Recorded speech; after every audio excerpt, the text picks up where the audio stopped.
Buletin Didik 5 Julai bersama saya Charles Mohan. Salam sejahtera. Kejadian banjir di Baling Kedah petang semalam mengakibatkan lebih 9 sekolah terjejas.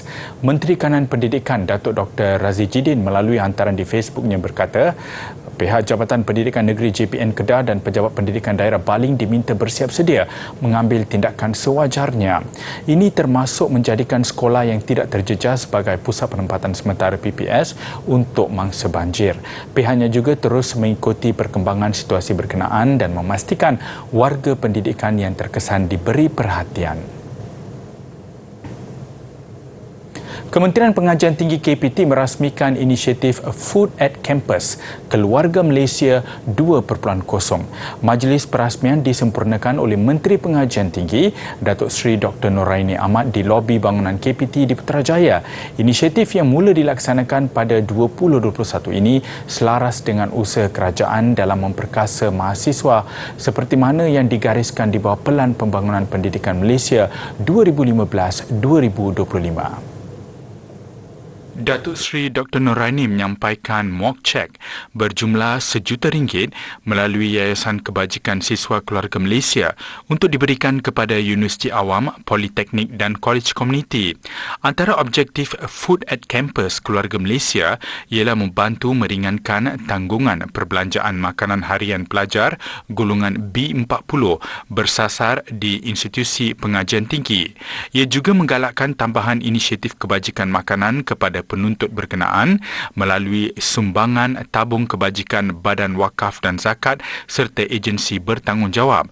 Pada majlis sama, Datuk Seri Noraini turut melancarkan pertandingan mencipta logo Yayasan Kebajikan Siswa Keluarga Malaysia sebagai salah satu platform memacu penghasilan lebih ramai kreatif prona dalam kalangan penuntut IPT.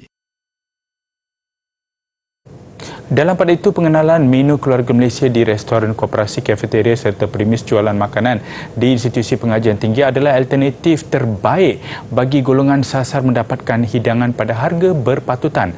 Menerusi inisiatif itu, menu ditawarkan dengan harga siling RM3.50 setiap hidangan. Pelaksanaan inisiatif menu Keluarga Malaysia ini dianggap sebagai langkah yang bertepatan dan radikal bagi mengatasi kos sara hidup pelajar yang tinggi ketika ini. Ia juga penting bagi melindungi kebajikan penuntut terutamanya yang tergolong dalam kategori B40. Jadi kalau kita tengok perancangan kerajaan untuk menetapkan harga siling RM3.50 per hidangan, ini saya kira satu inisiatif prihatin, praktikal dan sebahagian daripada usaha bersepadu yang sedang kita lihat, yang sedang dilaksanakan oleh kerajaan bagi meringankan beban kenaikan kos sara hidup. Faktorkan dengan keadaan ekonomi sekarang ni kan, harga barang pun naik kan. So kita orang sebagai pelajar pun kita orang dah bajet-bajet lah kewangan kan, nak makan hari ni berapa je kan. So bila ada penyelarasan harga yang sama semua, so bagi saya baguslah. Umum mengetahui pelajar juga mempunyai bayaran-bayaran yang perlu dijelaskan. Jadi mungkin ini adalah salah satu inisiatif yang baik untuk mengurangkan salah satu perbelanjaan pelajar daripada segi pemakanan di kampus.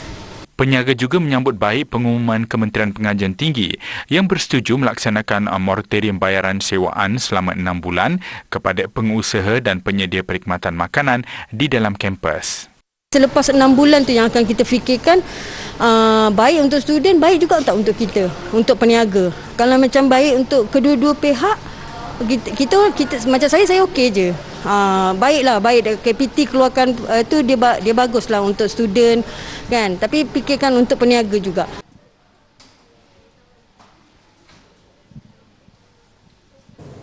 Seterusnya, hanya dengan RM5 boleh dapat nasi lawak ayam. Itu harga hidangan tengah hari dan malam di kampus Universiti Pendidikan Sultan Idris UPSI. Harga murah diperkenal sebagai inisiatif baru institusi itu bagi membantu pelajar ekoran rungutan mereka berhubung peningkatan harga makanan di kampus. Sebelum ini, UPSI memperkenalkan harga sarapan serendah RM3.50 sahaja. Kesemua harga baru juara itu boleh didapati di kafe kampus baru dan lama universiti berkenaan. Timbalan Naib Chancellor Hal Ehwal Pelajar dan Alumni-nya, Profesor Madya Nur Khalid Salimin berkata inisiatif itu dilakukan selepas perbincangan dengan Majlis Perwakilan Pelajar, MPP serta peniaga kafe. Mengulas lanjut, ujarnya langkah itu turut mendapat kerjasama peniaga kafe yang rata-rata bersimpati dengan nasib pelajar menerima tempias kenaikan harga barangan. Justru mereka bersetuju menjadikan beberapa menu berharga RM5 yang mengenyangkan untuk pelajar kampus. Bagaimanapun, peniaga akui untuk menyediakan menu seperti ikan agak mustahil kerana harganya yang tidak menentu.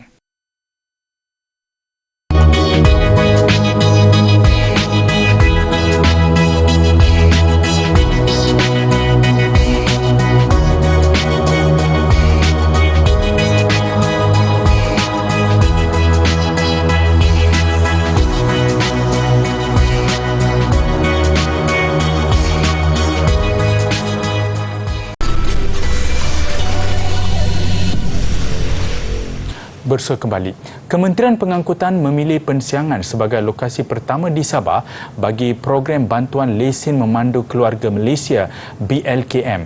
396 peserta berusia dalam lingkungan 16 hingga 60 tahun di sekitar Sok dan juga Nabawan dipilih mengikuti program berkenaan. Timbalan Menteri Kerja Raya Dato' Arthur Joseph Kurup berkata peserta turut mendapat lesen memandu motosikal di samping maklumat mengenai peraturan jalan raya. Tambahnya, dengan adanya lesen berkenaan, penerima boleh memandu motosikal sendiri, seterusnya memudahkan mencari peluang pekerjaan dan meningkatkan ekonomi. Dengan program ini, mungkin kami akan dapat, mungkin lebih mudah kami untuk menjalankan urusan kami. Semoga dengan program ini dapat membantu semua belia. Program itu sangat membantu penakan teratawoi.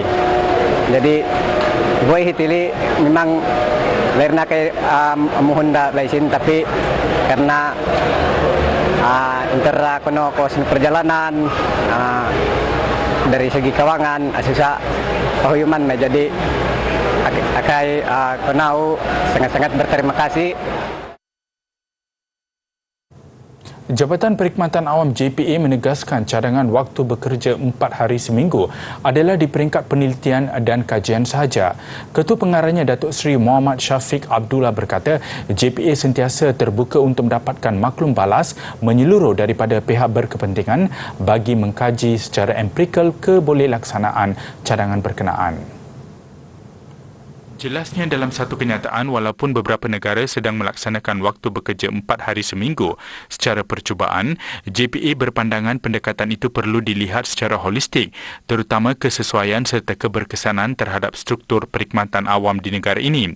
Pihaknya juga cakna kesan pelaksanaan sebarang dasar baru terhadap sistem penyampaian perkhidmatan awam, khususnya ketika kerajaan dalam proses merancangkan semula ekonomi negara demi kesejahteraan keluarga Malaysia. JPA juga sentiasa mengkaji pelbagai aspek dari segi kemudahan, kemajuan kerjaya dan penambahbaikan proses kerja yang menjurus ke arah peningkatan sistem penyampaian perkhidmatan awam berpaksikan rakyat.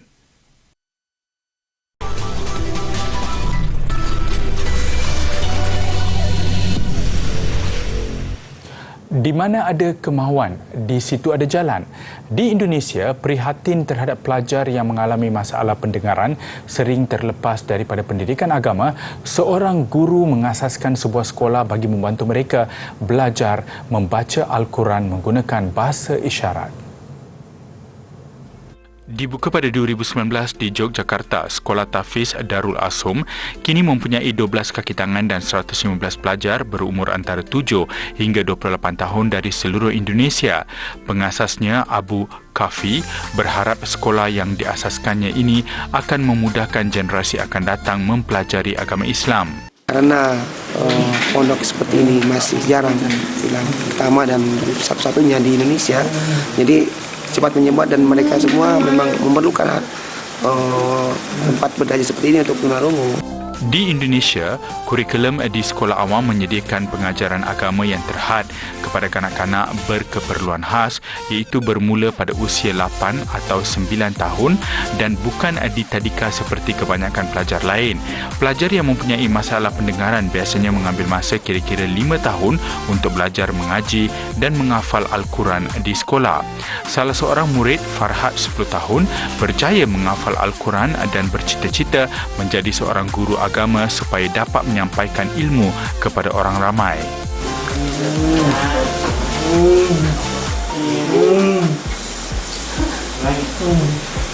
Berdasarkan kajian tabung kanak-kanak Pertubuhan Bangsa-Bangsa Bersatu UNICEF, hanya 3 daripada 10 kanak-kanak kurang upaya di Indonesia pergi ke sekolah.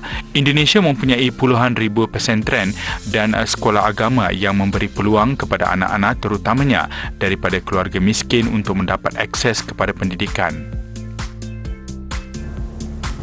Dari lautan hinggalah ke puncak gunung, manusialah yang mencemarkan planet bumi dengan serpihan halus plastik atau mikroplastik. Manusia tanpa disedari menyerap mikroplastik ini ke dalam tubuh tanpa implikasi yang jelas. Berjuta-juta tan plastik dikeluarkan setiap tahun, sebahagian besarnya dari bahan api fosil yang masuk ke alam sekitar dan terurai kepada serpihan yang lebih halus. Menurut penyelidik makmal mikrolautan di Perancis, Jean-François Guilioni, beliau tidak menyangka terdapat banyak mikroplastik kecil yang tidak dapat dilihat oleh mata kasar tetapi berada di sekeliling kita. Malah kajian juga menemui pencemaran mikroplastik di dalam tubuh manusia. Ketika ini, kajian saintifik semakin banyak menemui bahan mikroplastik di dalam organ termasuk paru-paru, buah pinggang, limpa, malah pada janin manusia. Puncanya, manusia menghirup udara dipenuhi partikel mikroplastik terutamanya fiber halus daripada pakaian sintetik. Pada 2021 pula, penyelidik turut menemui mikroplastik di dalam kedua-dua tisu plasenta ibu dan bayi sekaligus mencetuskan kebimbangan ia boleh menjelaskan pembesaran janin. Bagaimanapun, kebimbangan itu belum dapat dibuktikan. Pada 2019, satu laporan oleh Pertubuhan Alam Sekitar WWF menganggarkan manusia menghirup plastik sehingga 5 gram seminggu, iaitu cukup untuk menghasilkan sekeping kad kredit. Walaupun penemuan tersebut adalah baru, manusia sebenarnya sudah lama makan, minum dan menyedut plastik.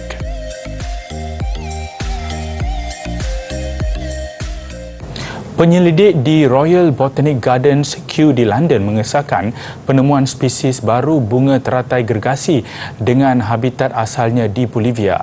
Bunga ini telah tumbuh lebih 100 tahun namun kesahihannya sebagai spesies baru tidak dapat disahkan sebelum ini berikutan kekurangan spesimen asal.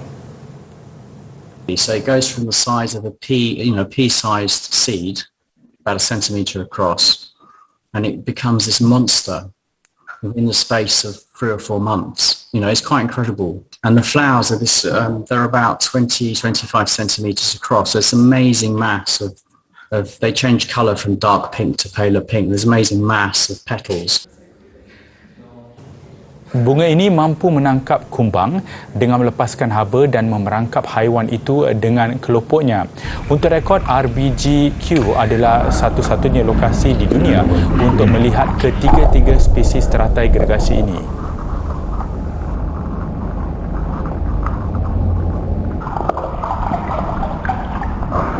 Look at that.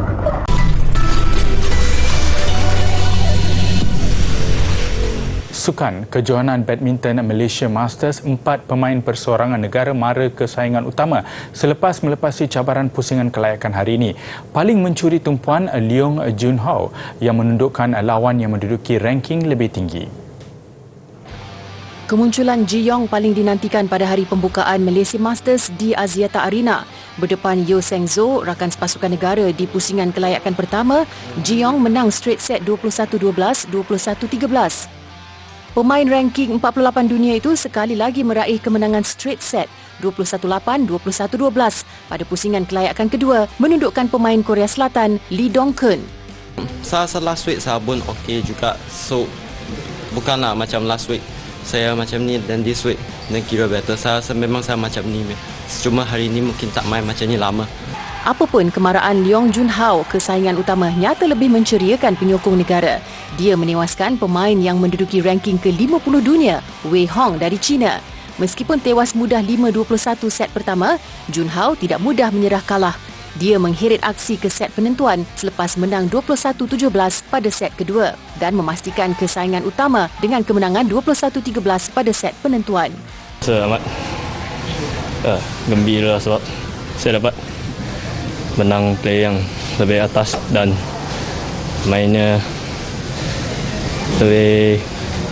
lebih ke game saya lah. Turut kesaingan utama, satu-satunya pemain wanita Goh Jin Wei berdepan pemain muda dari India Malvika Benson. Jin Wei tidak berdepan masalah menang straight set 21-10, 21-17. Pada pusingan pertama, Jin Wei yang menduduki ranking ke-69 dunia bakal berdepan pemain dari Amerika Syarikat Bewen Zhang. Seorang lagi perseorangan lelaki yang layak kesaingan utama, Sung Ju Van. Pada aksi kelayakan, Ju Van menundukkan pemain Denmark Victor Svensson. Ju Van menang 21-19, 16-21, 21-10.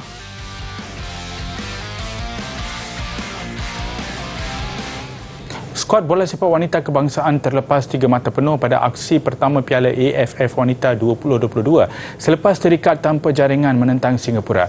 Ketua jurulatihnya Jacob Joseph sedikit kecewa dengan prestasi anak buahnya yang mudah panik dan cepat kehilangan bola.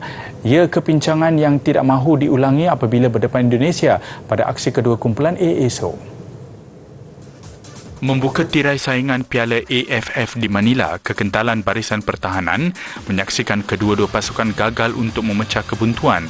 0-0 tamat separuh masa. Aksi seimbang terus disajikan sebaik permainan bersambung. Bagaimanapun, skrip sama berulang selepas masing-masing tidak dapat melakukan penyudah tepat. Keputusan 0-0 kekal sehingga wisil penamat dengan kedua-dua pasukan terpaksa berpuas hati berkongsi mata. Saya harapkan dapatkan 3 poin, tapi kita dapat 1 poin lah. Tapi mungkin game yang pertama itu pemain-pemain tu tak steady ataupun dia orang kelang kabut sikit. Okay, kalau dia orang tenang dia main, I think kita boleh overcome Singapore already. But kita ni kelang kabut sangat. Daripada midfield, daripada attacker, defender, semua sama. Semua kelang kabut. Dapat bola sebab semua kelang kabut.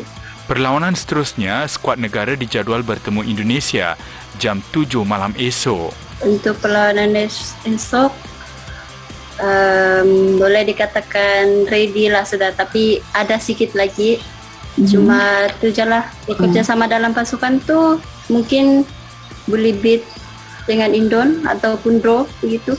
Skuad wanita kebangsaan turut diundi dalam kumpulan A bersama tuan rumah Filipina serta Thailand dan Australia. Hanya 2 pasukan terbaik layak ke separuh akhir 15 Julai ini. Kita beralih ke tenis Wimbledon. Pemain nombor 4 dunia Rafael Nadal menepati ramalan mudah mara ke suku akhir. Namun berbeza buat seorang lagi pemain tumpuan, Nick Kyrgios, yang terpaksa berhempas pula sebelum meneruskan kemarahan. Pada pusingan 16 terakhir, Nick Kyrgios menentang pemain Amerika Syarikat Brandon Nakashima. Tekanan mula dirasakan Kyrgios apabila tewas 4-6 set pertama. Pemain Australia itu kembali menguasai 2 set berikutnya 6-4 dan 7-6. Namun Nakashima tidak mudah mengalah apabila menang set keempat 6-3. Kyrgios tampil lebih kemas pada set kelima untuk mara ke suku akhir dengan kemenangan 6-2. Sementara itu, pemain nombor 4 dunia Rafael Nadal tidak bermasalah untuk mara selepas mengalahkan pemain Belanda Butik Wenda Zandschulp. Menang 6-4 set pertama, permainan lebih baik terus disajikan bintang Spanyol itu untuk menamatkan set kedua 6-2. Set ketiga, Zandschulp cuba bangkit memaksa Nadal bekerja keras. Pengalaman nyata berpihak Nadal dengan kemenangan 7-6.